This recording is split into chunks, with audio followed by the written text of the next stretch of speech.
Section editor को discuss करेंगे। इस चैनल का मकसद आपके प्रोफेशनल लाइफ को इम्प्रूव करना है और आपके आने वाली मुश्किलातों को आसानी में तब्दील करना है। हमारी टीम का हिस्सा बनने के लिए आपका शुक्रिया। बिस्मिल्लाहिर्रहमानिर्रहीम। ऑटोकैड सिविल 3D में हम डिस्कस कर रहे हैं कॉरिडोर। हमने एक असेंबली क्रिएट की और उस असेंबली को हमने पूरे प्रोजेक्ट पे ड्रा कर दिया, तो जिसको नाम दिया है कॉरिडोर का। ये बेसिकली कोड होता है कॉरिडोर का ऑटोकैड सिविल 3D में। बेसिकली ये एक सेक्शन प्लेसमेंट होती है पूरे प्रोजेक्ट पे। तो इस तरह से जो मैंने असेंबली बनाई थी वो असेंबली अब पूरे प्रोजेक्ट में ड्रा हो गई है। अब मैंने इसके दो व्यू देख लिए हैं। अगर आप लास्ट लेक्चर देख के हुए आ रहे हैं तो हमने ऑब्जेक्ट व्यू भी देख लिया है, ड्राइव व्यू भी देख लिया है। जैसे इसको सिलेक्ट करेंगे तो यहाँ पे ड्राइव व्यू है। और उसके बाद अगर हम और इसकी डिटेल देखना चाहते हैं प्रोजेक्ट की कि मेरा किस तरह से डिज़ाइन हुआ है, तो यहाँ पे एक ऑप्शन है सेक्शन एडिटर का। ये हम सिर्फ अभी तक व्यू की बात कर रहे हैं। हम जब सैंपल लाइन ड्रा करके उसके बाद हम क्रॉस सेक्शन भी ड्रा करेंगे। जैसे आपने कर्सर रोका, यहाँ पे देखें कि आपको कुछ व्यू पोर्ट के बारे में बता रहा है। आप पहले इसकी सेटिंग कर लेते हैं व्यू पोर्ट की।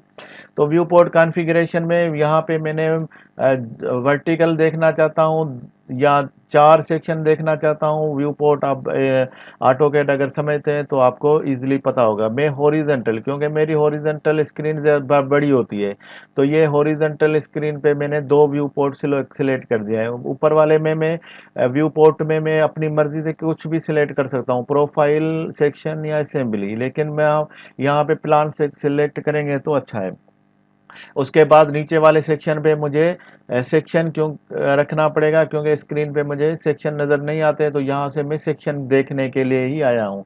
इसको ओके करूँगा तो अब मेरे पास अभी भी कॉरिडोर सिलेक्ट है। मैं सीधा सेक्शन एडिटर में चला जाऊँगा तो ये मुझे अब हॉरिजॉन्टल लेकर जाएगा। यहाँ पे इसकी फर्स्ट दो हॉरिजॉन्टल व्यू पोर्ट मुझे दिखा दिए हैं। अब यहाँ पे देखें मेरे पास एक में सेक्शन नज़र आ रहा है, और यहाँ पे देखें ये जो है ना, ये जो बॉक्स है वो 1-1 मीटर को डिफाइन करता है। तो मेरे पास जो कटिंग हो रही है करीब हाफ मीटर सेक्शन 1 में, बहुत कम कटिंग है। लेकिन जैसे जैसे मैं यहाँ पे आया हूँ तो अब ये भी देखते हैं कि अभी मेरे पास यहाँ पे क्या पोजीशन है। यहाँ पे मेरे पास -1 और -2 का स्लोप है। इस तरह से मेरे पास अगर इसकी मैं लेवल देखना चाहता हूँ तो 5 पॉइंट है ये यहाँ पे, और यहाँ पे 5.9 और 5.7। तो टॉप के हिसाब से तो फिलिंग है, लेकिन बॉटम के हिसाब से कुछ कटिंग आ रही है। इस तरह से मेरा कुछ व्यू पोर्ट नज़र आता है। आपको नज़र नहीं आते इसके नंबर्स, तो आप यहाँ से इसके स्केल भी सेट कर सकते हैं। और अब मैं जो दूसरी चैनल में जाना चाहता हूँ कभी 100 मीटर आगे, तो मैं इसको ओपन करूँगा और मैं जहाँ पे भी रखूँगा कर्सर, चैनल सेलेक्ट करूँगा तो वो मुझे उस चैनल का दिखाएंगे। देखें ये यहाँ पे ये जो एक वाइट लाइन नज़र आ रही है, ये एक्चुअली मेरी सिलेक्टेड चैनल है। यहाँ पे मैंने सब सिलेक्ट किया है, तो यहाँ पे मेरे पास एक वाइट लाइन है जो 0 से मूव होकर इस तरफ पहुँच गई है।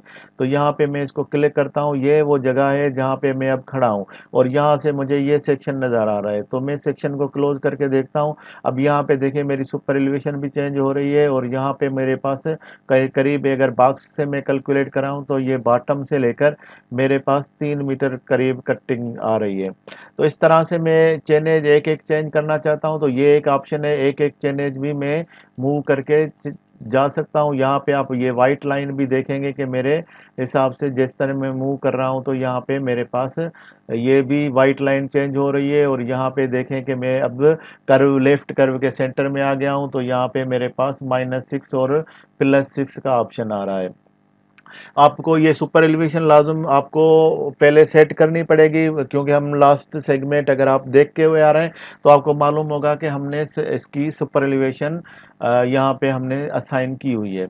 तो यहाँ पे हम देखेंगे कि ये जो है अगर कोई चेनेज ऐसी है जहाँ पे हमें इस कर्व की चेनेज नहीं मालूम, तो आप ऐसा करें कि इसको क्लिक करें, ये वाइट लाइन है, आप इसके ग्रिप को पकड़ें और सीधा इसके सेंटर में आके छोड़ दें। तो जैसे ही आप क्लिक करेंगे तो आपके पास ये चेनेज यहाँ से मूव होके और ये अब यहाँ पे पहुँच गई है। तो यहाँ पे अब मेरे पास जो चेनेज है, ऊपर से आपको ये चेनेज दिखाएगा। आप 200 से एकदम से 400 में आ गए हैं, और यहाँ पे आप देखें 400 में मेरा राइट कर्व है तो -6 और प्लस कर्व +6 है। अगर शोल्डर में हम असाइन करते सुपर एलिवेशन तो ये बिल्कुल ऐसा ही सुपर एलिवेशन +6 में जाता, लेकिन हमने क्योंकि शोल्डर में असाइन नहीं किया हुआ है असेंबली में, तो यहाँ पे हमने इसको ये -2 नज़र आ रहा है। तो डिपेंड करता है कि मेरे पास क्या है। यहाँ पे 1:6 का स्लोप दिखा रहा है, और ये मेरा शोल्डर का स्लोप है। तो ये शोल्डर का स्लोप मैंने -25 यानी 4% बनता है करीब। तो इस तरह से मैं अपने पूरे प्रोजेक्ट का व्यू देख सकता हूँ। एक एक चैनल है मैं मूव करूँगा तो यहाँ से मुझे आगे आगे सेक्शन सारे मुझे दिखाएगा, जिस तरह से भी मैं प्रोजेक्ट को देखता हुआ पूरे प्रोजेक्ट को एक एक लेवल और एक एक सेक्शन में देख के जा सकता हूँ। यहाँ पे जहाँ पे मेरे पास कुछ सुपर एलिवेशन चेंज होगा, वर्टिकल चेंज होगा, हॉरिजॉन्टल चेंज होगा, तो वो सेक्शन भी मुझे दिखाएगा। नहीं है तो मैं फिर ये 20-20 मीटर पे मुझे मूव करेगा। तो इस तरह से मेरे पास ये यहाँ पे रोड सेक्शन की पूरी डिटेल आ सकती है। बिल्कुल एंड में जाना चाहते हैं तो आप इस आइकॉन को प्रेस करें तो या ये आपको चैनल देखें, ये लास्ट चैनल तक लेकर गया है। आप फर्स्ट में जाना चाहते हैं तो आप यहाँ पे क्लिक करें तो ये आपको 0 में लेकर गया है। आप इसको ओपन करके कोई भी चैनल में आप जा सकते हैं। मैं इधर जाना चाहता हूँ, करीब 600 बनेगा, तो मैं 600 में जाना चाहता हूँ, तो मैं यहाँ से 600 क्लिक करूँगा तो ये देखें यहाँ पे मुझे 600 का सेक्शन दिखा रहा है। और यहाँ पे देखें कटिंग आ रहा है करीब 2 मीटर। अगर ये मैं बॉक्स को ग्रिड को मैं चेक करता हूँ तो 1-1 मीटर का ग्रिड है, तो 2 मीटर की कटिंग आ रही है। तो इस तरह से मैं किसी भी सेक्शन को उसके लेवल्स, उसके स्लोप और उसकी डिटेल एक देख सकता हूँ। और यहाँ पे आपके पास ये अलग एक व्यू पोर्ट बना के दिखाता है। इसके लिए आपको मेन स्क्रीन पे जाने के लिए आपको यहाँ पे क्लोज करके और वापस आप मेन स्क्रीन पे जाना होगा। तो बाकी इसके बारे में नेक्स्ट में हम डिटेल से डिस्कस करेंगे। हमारी टीम का हिस्सा बनने के लिए आपका शुक्रिया।